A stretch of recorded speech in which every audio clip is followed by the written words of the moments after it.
그 32페이지에 나오는 세 번째 그 베껴 쓰기, 줄여 쓰기, 바꾸어 쓰기, 기도 쓰기 요 부분을 아마도 여러분들이 개인적으로 한번 실습해봐도 좋을 것 같아요. 그래서 묵상이 좀 안 되거나 좀 어려우실 때에는 본문을 한번 더 베껴 쓰고요. 특별히 마음이 와닿는 구절, 그 다음에 요약해서 한번 써보시고 바꾸어 쓰는 것도 좋습니다. 그래서 내가 이해한 말로 잠언을 다시 한번 바꾸어 써서 한번 써보시고 그 다음에 기도로 쓰는 것. 네, 특별히 묵상과 연결해서 기도문을 만드는 거 굉장히 중요합니다. 우리가 기도를 하기는 하지만 기도가 자칫 내가 관심 갖고 있는 그 분야와 그 세계관 안에서만 기도하기가 쉬운데 말씀과 연결해서 기도하다 보면 말씀의 지평이 굉장히 넓지 않습니까? 그래서 자연적 내 기도의 지평도 넓혀지거든요. 그래서 항상 말씀을 기도와 함께 연결해서 많이 해보는 것도 좋은 그런 부분이 됩니다. 그리고 이제 무엇을 쓸 것인가는 우리가 연습도 많이 하고 그렇게 했기 때문에 그렇게 어려운 건 아닌데요.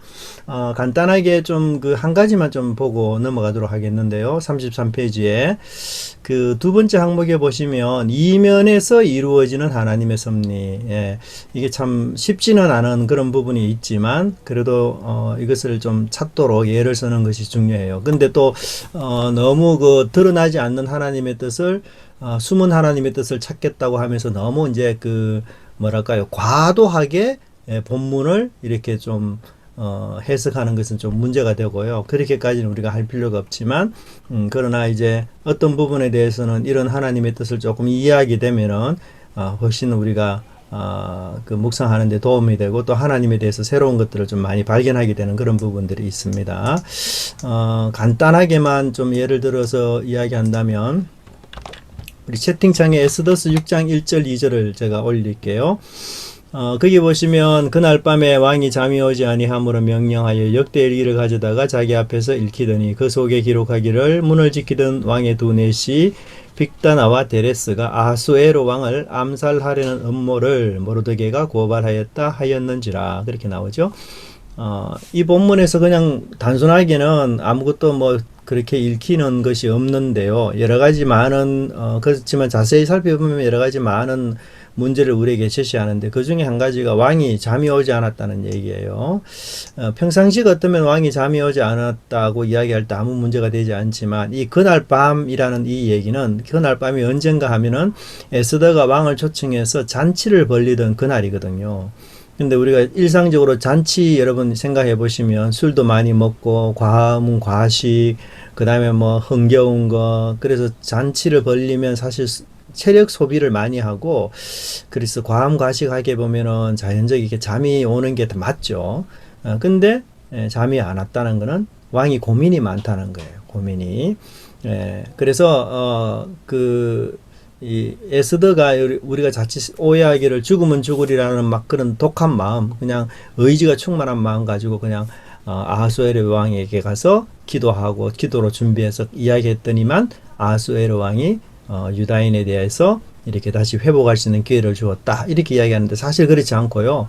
에스더가 굉장히 계략적이고 정치적이고 아주 그 치밀한 여인이에요.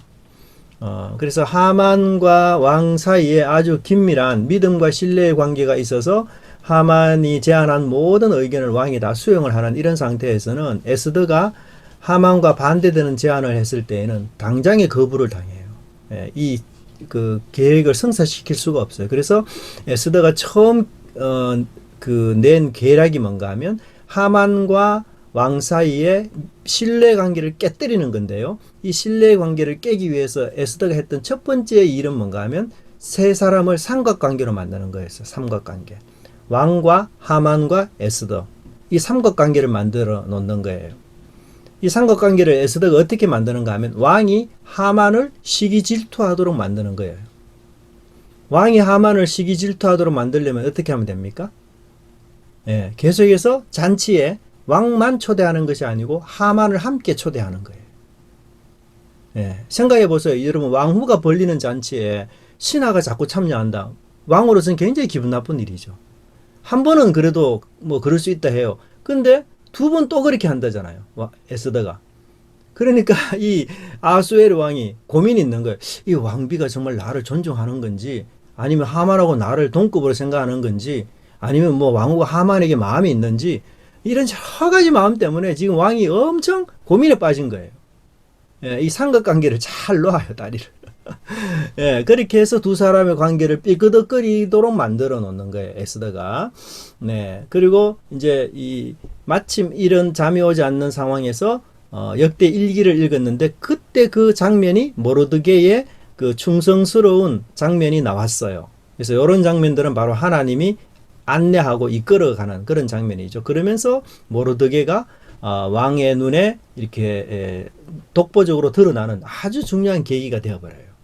예, 그래서 이런 본문 속에서도 우리가 하나님에 대한 얘기는 전혀 없지만 이 하나님의 이면적인 내면적인 어떤 손길이라는 것 우리가 좀 이해할 수가 있습니다. 네, 자 그렇게 해서 오늘 3과는 이렇게 해서 마치면 될 것 같고요. 4과 적용으로 바로 넘어가도록 하겠습니다.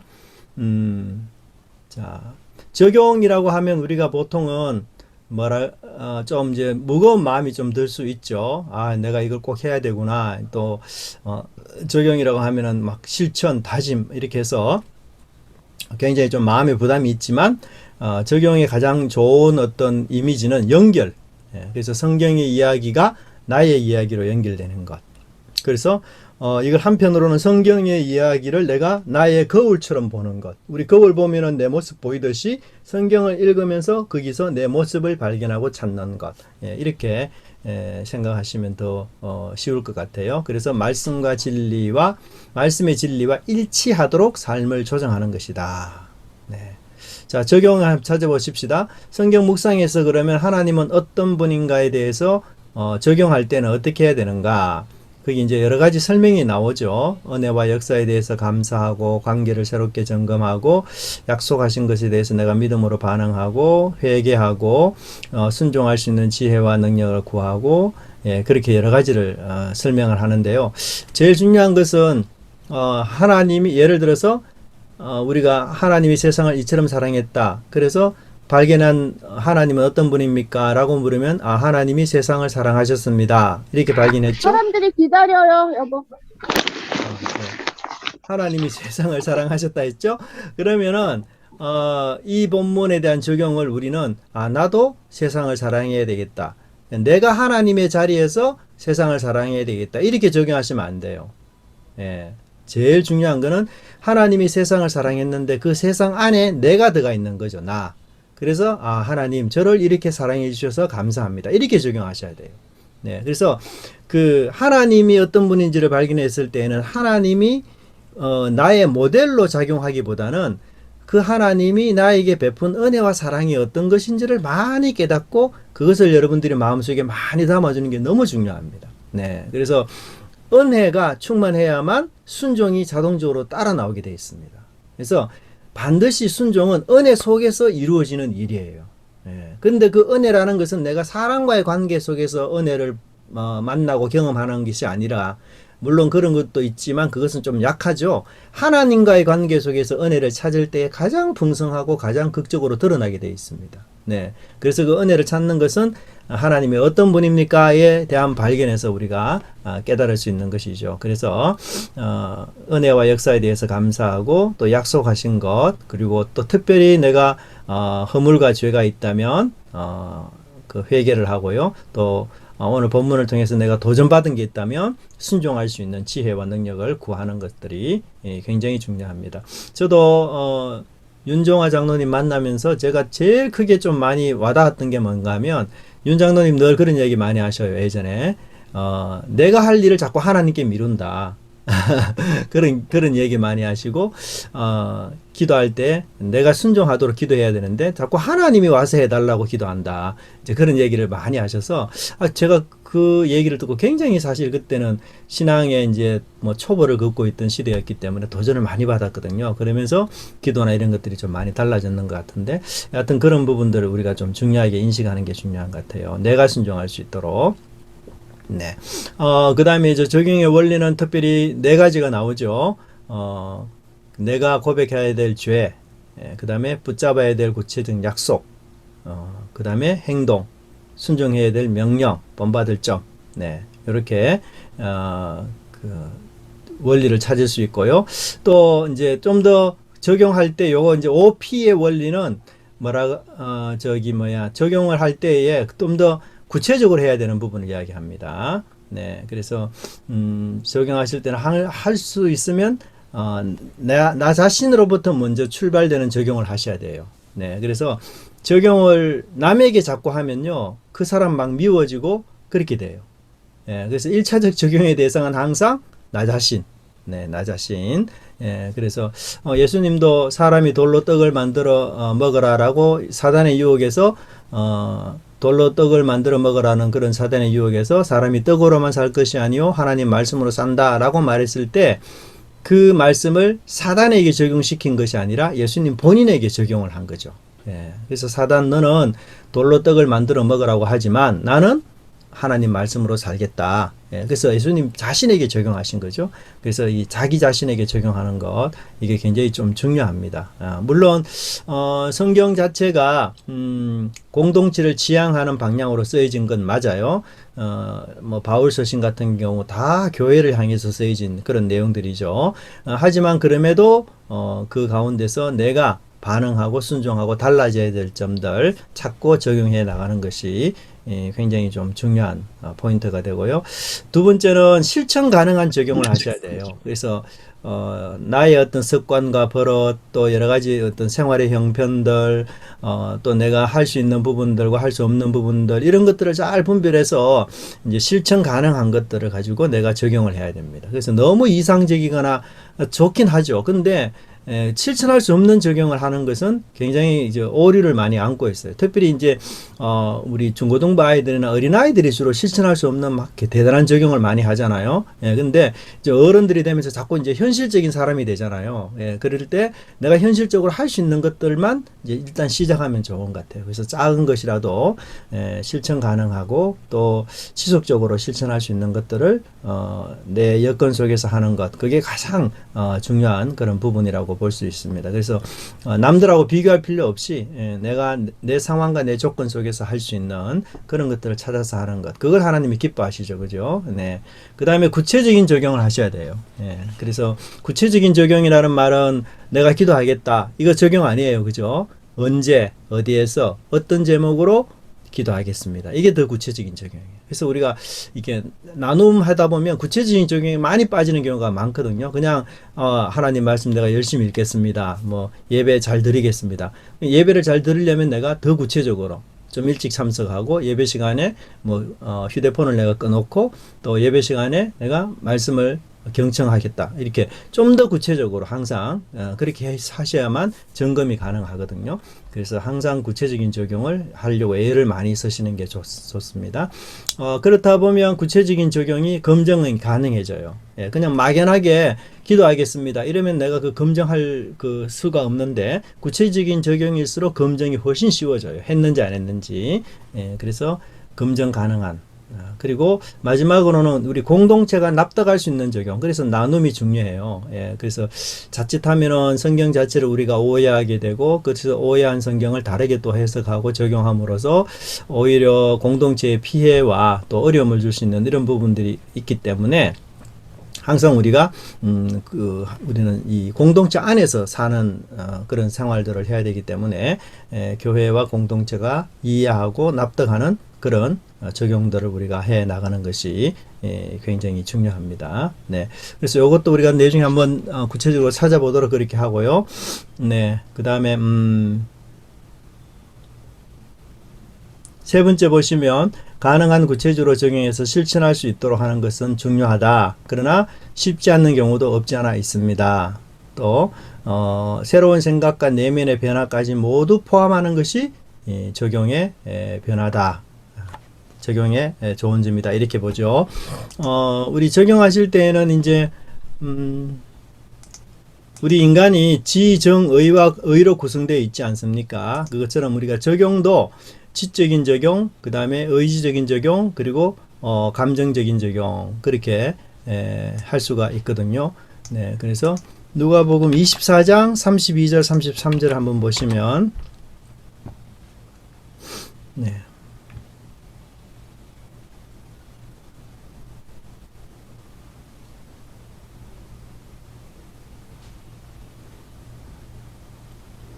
누가복음 네.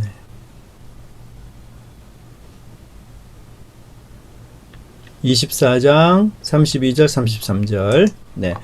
그들이 서로 말하되 길에서 우리에게 말씀하시고 우리에게 성경을 풀어주실 때에 우리 속에서 마음이 뜨겁지 아니하더냐 하고 곧 그때로 일어나 예루살렘에 돌아가 보니 열한 제자 및 그들과 함께 한 자들이 모여 있다. 자, 이 본문에서 우리가 제자들의 지적인 반응, 그리고 감정적인 반응, 그리고 의지적인 반응을 뜻하는 단어를 한번 찾아보세요.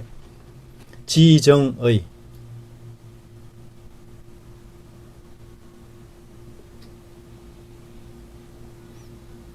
어떤 단어가 지적인 반응을 일으키는 단어죠?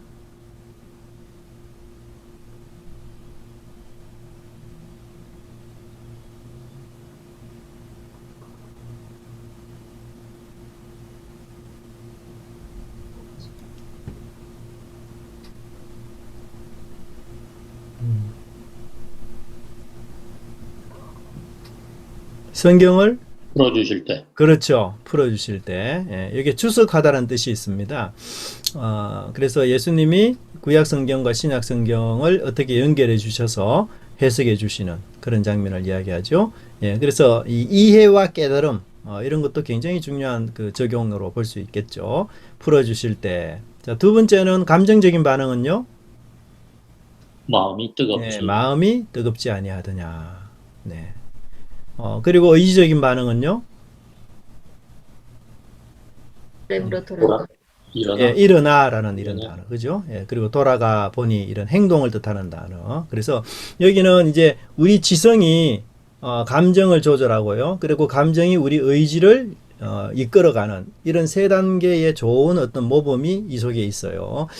물론 때로는 그 지적인 깨달음보다는 감정만이 돌출되어서 이렇게 행동으로 나가는 그런 경우도 없지 않아 있지만 그러나 이제 가장 좀 뭐랄까요 바른 경로는 아마도 이제 지성이 우리 감정을 자극하고 또 감정이 우리 의지를 자극하는 이런 이제 3단계로 가는 그런 방식이 가장 적절하다라고 이야기할 수 있겠죠. 그래서 존 스토트 목사님은 이제 이 본문 속에서 이런 3단계의 변화를 굉장히 좀 중요하게 소중하게 여기면서 우리가 지성으로 깨달아지고 또 그 깨달은 말씀이 우리 마음 속에서 감정적으로 아주 충만하게 일어나면서 그리고 의지적으로 행동할 수 있도록 이렇게 이끌어가는 그런 자세가 필요하다라고 설명을 하거든요.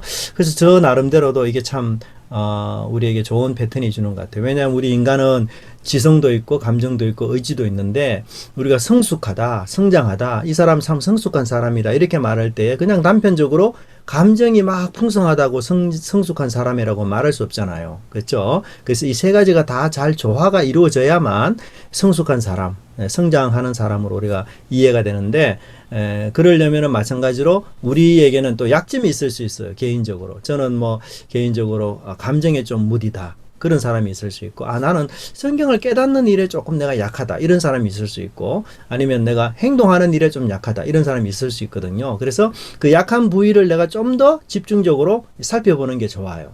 예, 그래서 그런 부분들이 보충이 되고 같이 함께 어우러질 때에 이게 이제 순종이라는 열매로 실천이라는 열매로 드러나게 되어 있습니다. 그래서 저도 예전에는 좀 배운다는 것 이런 것에 대한 회의를 좀 많이 느낀 적이 있었어요.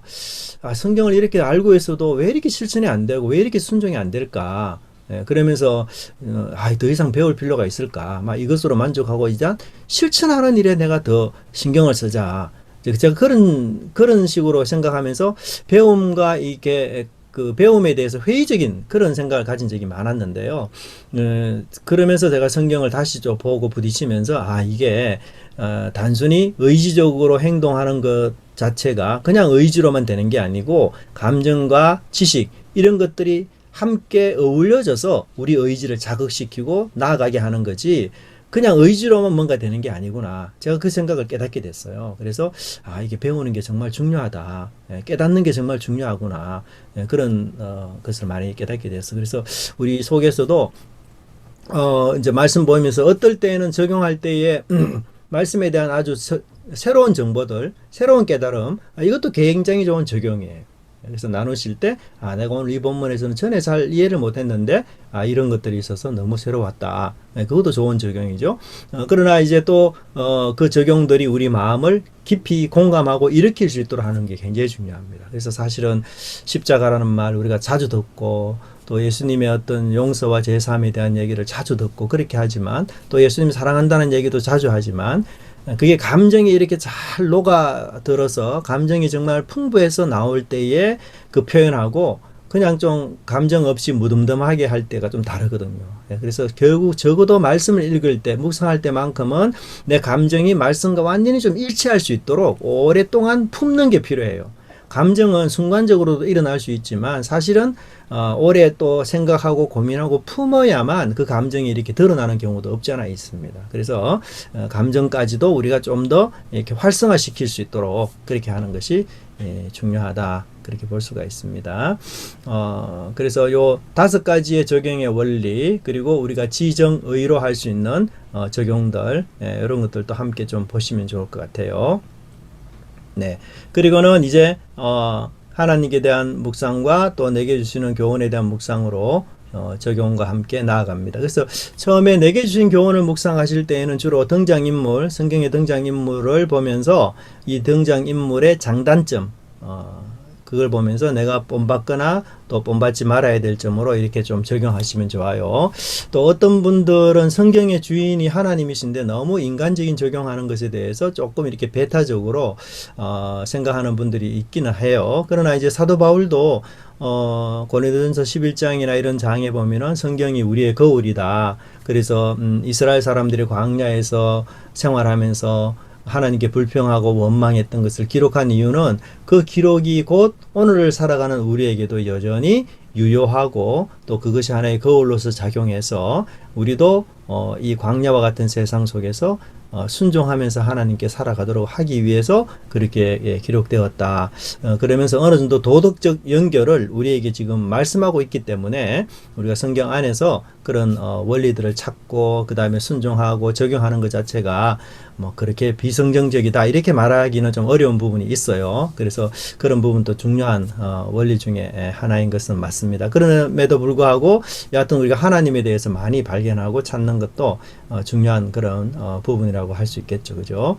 이렇게 성경은 고시대의 책이고 먼 우리와 상관이 없으며 동시에 우리와 상황이나 여건이나 조건이 다르고 민족도 다르고 또 역사도 다른 이런 그 이스라엘의 책이지만 그 이스라엘의 책 자체가 지금까지 우리 삶 속에도 여전히 유효하고 이 역사를 넘어서서 역사를 극복해서 오늘까지도 여전히 적실한 그런 성경이라는 것은 어떤 이유에서 그런가 하면은 첫 번째로는 하나님이 불변하신 하나님이기 때문에 그래요.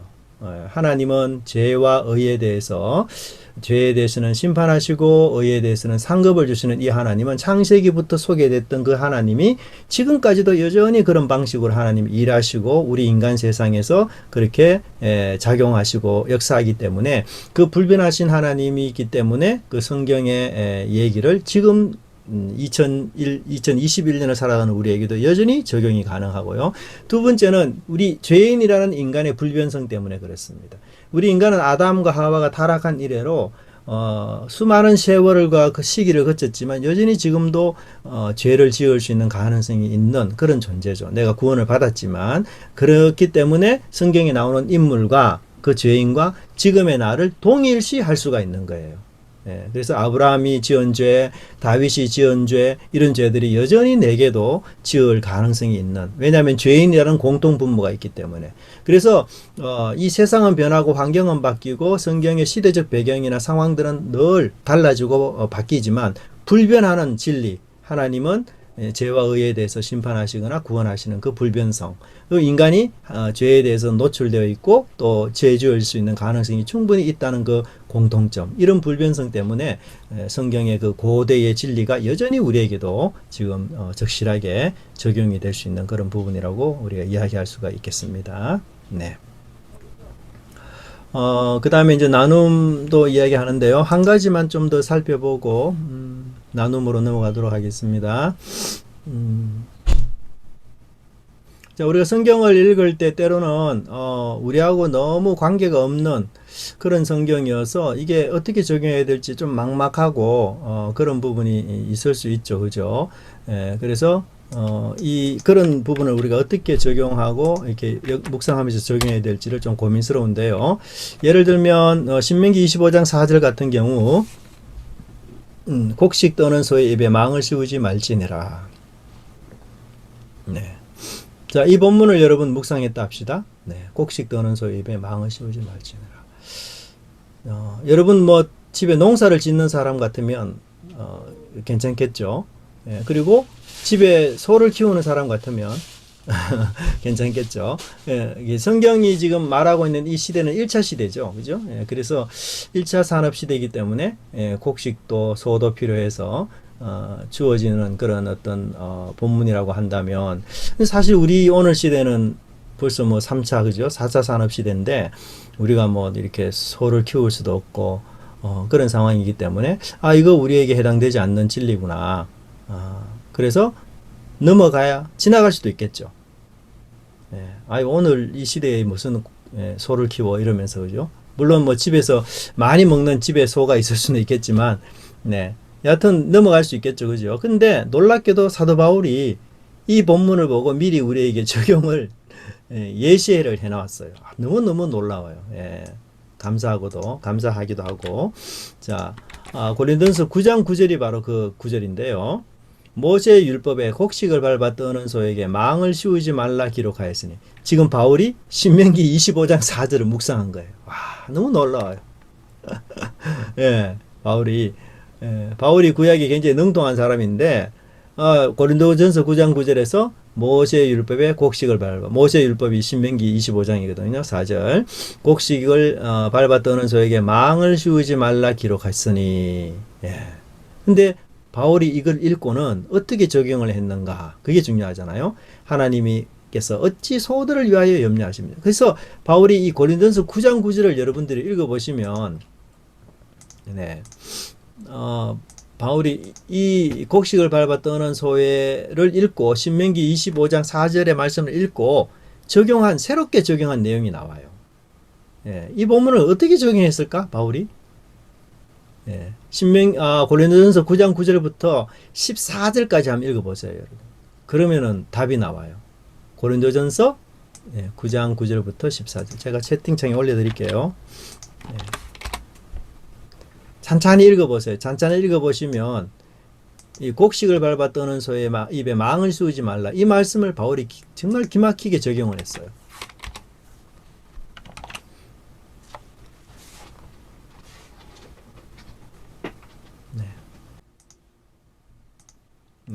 결론이 뭐죠?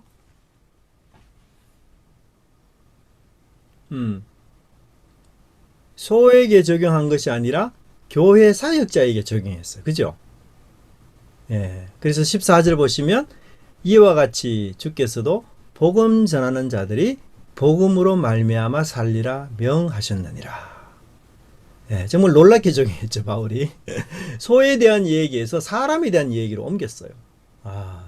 그러니까 굉장히 확장된 적용을 한 거죠. 자, 이건 이렇습니다. 곡식 떠는 소의 입에 망을 씌우지 말라는 얘기는 뭐죠? 긍정적으로 본문을 바꾸면 열심히 일하고 노동하는 소에게 야박하게 재갈을 물려가지고 먹지 못하게 만들지 말고 열심히 일하는 그 소에게 먹을 것을 충분히 주면서 일을 시켜라, 그 말이죠. 그죠? 그래서 하나님이 소에게도 이런 은혜와 제공을 하나님이 하도록 하셨다면은 우리 인간에게는 더 말할 필요도 없다, 그 말이에요. 그리고 일하는 사역하는 사람, 예, 똑같죠? 예, 일하는. 그래서 일반적인 원리로 바꾼 거죠, 바울이. 그래서 일하는 소나 사역하는 사람이나 똑같이 일한다는 측면에서는 똑같죠. 예, 그래서 일하는 사람에게도 먹을 것을 충분히 제공해 주면서 일을 시켜라. 예, 그런 원리로 사역자들에게 바울이 적용한 거예요. 예, 굉장히 놀랍죠, 그죠? 예, 그래서 우리가, 우리 읽을 때 이제 구약 본문에서 어려운 본문들이 많이 이렇게 부딪히죠, 결국은. 많이 부딪히고 이제 그 본문을 어떻게 우리가 적용해야 될지 좀 난감한 이런 부분이 없지 않아 있는데요. 바울의 요 원리를 잘 좀 마음에 생각하시면 전혀 우리와 이제 배경이나 상황이나 여건이 다른 본문도 우리가 적용할 수 있고요. 좀 더 이제 단순하게 생각하시면 구약에 나오는 모든 율법은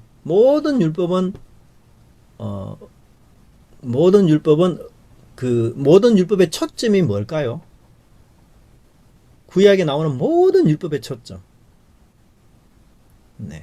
모든 율법의 초점은 사랑입니다. 사랑. 그죠? 사랑. 그리고 그 사랑을 두 가지로 나눈다면 첫째는 하나님 사랑, 둘째는 이웃 사랑이죠. 네. 그게 십계명을 이야기하는 거죠. 맞죠? 네. 그래서 이 삼각형을 생각하시면 삼각형의 정점에는 사랑이 있고요. 이 삼각형의 좀 나누면 이제 하나님 사랑, 이웃 사랑이 있고요. 점점 이게 밑으로 삼각형이 내려갈수록 이 하나님 사랑에 대해서 세부적으로 언급하고 이웃 사랑에 대해서 점점 세부적으로 언급해요. 예를 들면 하나님 사랑은 우상 숭배하면 안 된다. 굉장히 세부적이죠. 구체적이죠. 또 이웃 사랑은 도량형을 속여서는 안 된다. 굉장히 세부적이고 구체적이죠. 예, 근데 우리가 보기에는 굉장히 세부적인 그 말씀이 우리에게는 적용이 안 될 수 있어요. 나 장사하는 사람도 아닌데 도량형을 속이지 말라. 이거 어떻게 적용해야 되지? 예, 이렇게 볼 수 있거든요. 근데 이 율법의 근원을 올라가 보면, 거슬러 올라가 보면 결국은 이웃 사랑이라는 율법에 이게 저촉이 돼 있어요. 연결이 돼 있어요. 네, 그래서 이 도량형을 속이지 말라는 이 계명을 본질적으로는 이웃 사랑이라는 계명에서 나왔기 때문에 그 이웃 사랑에 대한 계명으로 확대해서 적용할 수 있다는 거예요. 네. 그래서 그런 면들을 여러분들이 좀 보시면 적용하는 데 훨씬 또 도움이 되리라 그렇게 생각이 됩니다. 자, 나눔 보겠습니다. 나눔은 이제 우리 믿음 교회에서도 나눔을 늘 잘 하셔서 너무 감사하고요.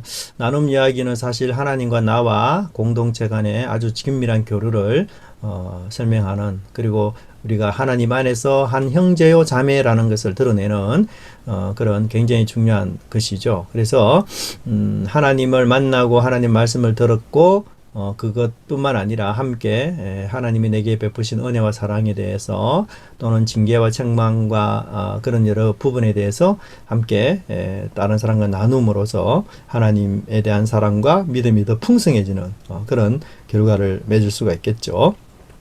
43페이지 보시면 첫 번째 묵상 나눔의 필요. 성경은 교회를 위한 책이고 교회의 책이기에 공동체 안에서 읽고 나누어야 합니다. 그래서 하나님이 우리를 관계적 존재로 지으셨죠. 그래서 함께 말씀을 나누고 그리고 나눌 때에 우리가 풍성해지는 그런 은혜를 깨닫게 됩니다. 그래서 다른 분들의 묵상 나눔을 듣고 나에게도 동일한 은혜가 임한 것을 깨달을 수도 있고요. 그래서 이 나눔이 꼭 필요하다라고 저는 그렇게 생각합니다. 우리 오늘날 현대교회의 많은 분들이 이런 그 나눔이 없기 때문에 사람과의 연결고리가 약해요. 그래서 좀 힘든 일이 있고 어려운 일이 있으면 그 교회를 그만두고 이제 떠나는 그런 일들이 많은데, 이 묵상 나눔은 우리 사람과의 관계를 굉장히 긴밀하게 연결시켜주는 고리가 됩니다. 예를 들어서 어떤 성도님이 목사님하고만 연결되어 있으면 목사님과의 관계가 좀 안 좋으면 이 성도님은 나갈 가능성이 많아요. 근데 이분이 다른 여러 사람하고도 같이 관계가 되어 있으면 비록 목사님과 관계가 좀 안 좋아도 그 사람들과의 관계 속에서 다시 회복할 가능성이 많아지거든요. 예, 그래서 이 나눔은 그런 연결고리에서 굉장히 중요한 부분이 됩니다. 하지만 나눔할 때 우리가 좀 주의할 점들이 있는데요. 첫 번째로는 지나친 주관화가 좀 잘못될 수가 있습니다. 예를 들어서 성경 묵상에 대한 해석들을 너무 지나치게 독특하게 독점해서 하면 이게 좀 공정성을 잃을 가능성이 많아요. 예, 그래서 나눔을 통해서 우리가 해석의 공정성을 기할 수 있도록 그렇게 해 나가는 것이 중요합니다.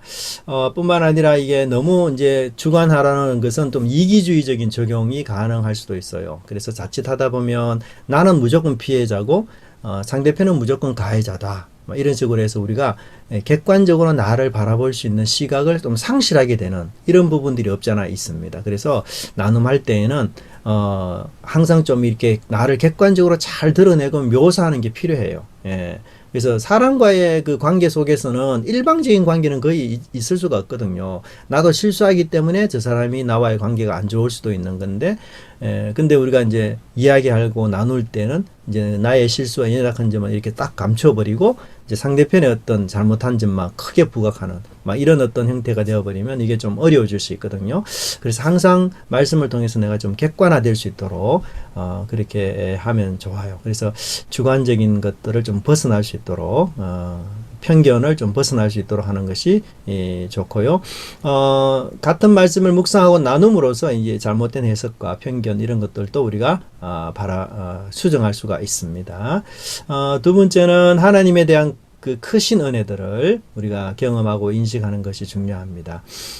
사실 하나님에 대한 이해는 내가 경험한 하나님은 한계가 있어요. 그렇지 않습니까? 그죠? 내가 내 생활과 내 삶 속에서 역사하신 하나님에 대한 경험은 항상 한계가 있습니다. 그런데 이 한계를 극복하고 확장하려면 다른 사람의 삶 속에서 역사하신 하나님의 얘기를 들을 때 우리가 그 하나님의 크심과 위대하심을 더 많이 찬양하고 더 많이 하나님을 감사할 수가 있어요. 그래서 사도 바울도 감옥에서 감사할 조건이 하나도 없는 상황인데도 불구하고 빌립보 교회나 이런 교회들이 하나님 안에서 말씀으로 잘 살아알고 잘 살아낸다는 그 이유 때문에 바울이 감옥에서 감사해요. 그래서 바울의 감사는 우리 보통 감사할 때 나 위주로 감사하잖아요. 예? 내가 이런 일이 있어 감사하다. 근데 바울은 감사가 그게 아니고 다른 교회 성도들, 나와 교제하고 있는 이 성도들이 감사한 일이 생겨서 바울도 감사를 해요. 예, 굉장히 놀랍죠. 그래서 그렇다면 우리 감사 지경이 엄청 넓어지겠잖아요. 예. 나는 감사한 일이 별로 없어도 저 성도에게 하나님이 저런 은혜를 주셔서 너무 감사합니다. 우리가 그런 기도를 한다면 얼마나 하나님이 기뻐하실까요? 예? 그래서 나의 이런 우울한 마음, 힘든 마음 이런 것들도 그 다른 사람들의 성도들의 감사를 통해서 더 많이 극복이 되고 하나님이 나도 그렇게 이끌어 주시겠구나 이런 믿음과 기대감이 생기잖아요. 그래서 그런 면에서 우리가 하나님에 대해서 굉장히 많이 깨닫게 돼요. 그래서 그런 것들을 우리가 좀 아시면 좋을 것 같고요.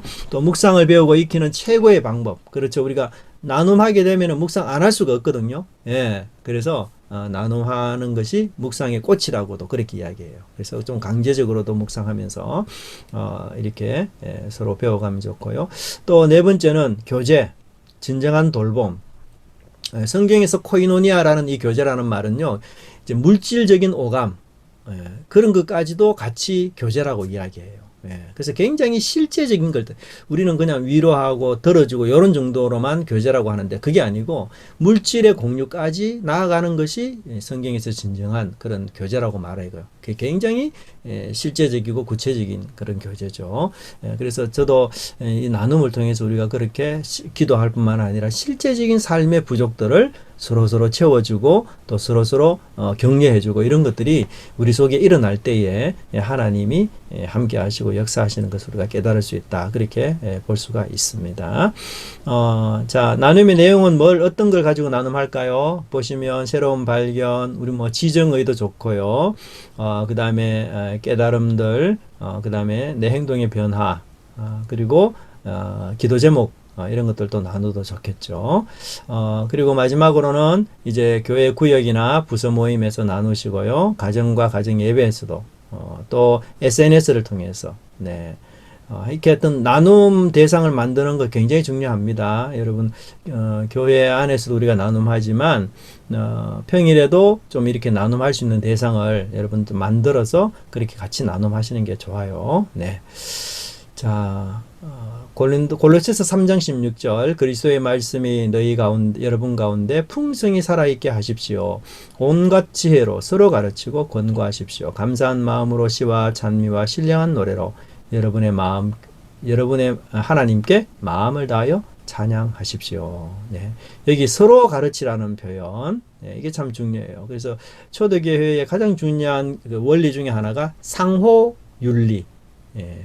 그래서 나만 가르치는 것이 아니라 나도 가르침을 듣고 배우고, 예, 이 상호윤리가 초대교회에 굉장히 중요한 원리인데요. 바울도 여기서 우리가 서로 배우고 가르치고 또 나눔하고 그럼으로써 하나님을 힘있게 찬양하는 일에 나갈 수 있다라고 그렇게 설명하고 있습니다. 네, 두제 시간 이렇게 해서 마치도록 하겠습니다. 수고하셨습니다. 네.